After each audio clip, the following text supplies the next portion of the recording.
Yo,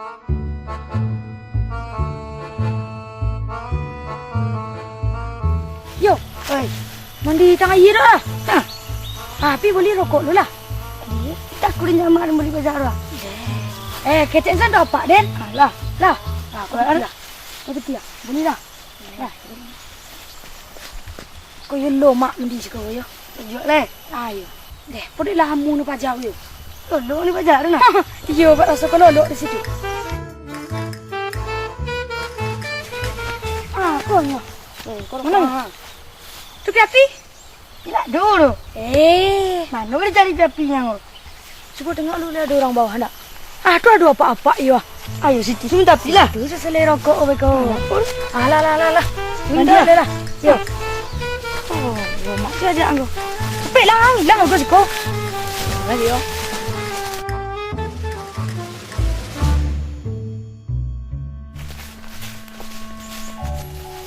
Mandi senama adaknya. No, mak. Rancak ye. Buat nak mandi ye. Ya. Atau dah bapak minta piak lah. Lah. Kapak sini tak piak. Lah.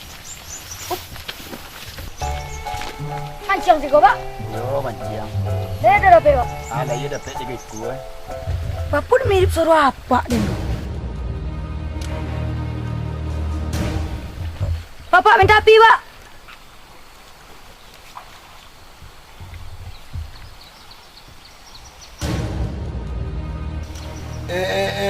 Waang, Cok.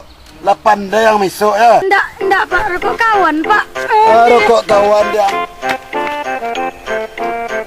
Ketek baru 8 dah mau rokok. Dikecek rokok kawan dia kecek. Padahal ini nak misuk tu. Jadi pasan untuk adik-adik udah yang di rumah, yang menonton kau lah, yang pernah mencuba rokok.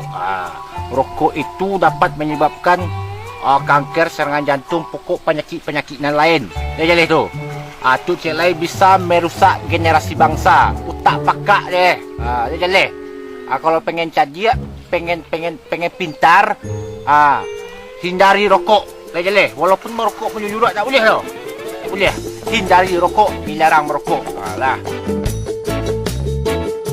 Ada dah. Ada di tu. Nak kuah adik-adik aku Pak. Siapa? Anak apa kau? Ayo. Ada dia percaya merokok kenapa?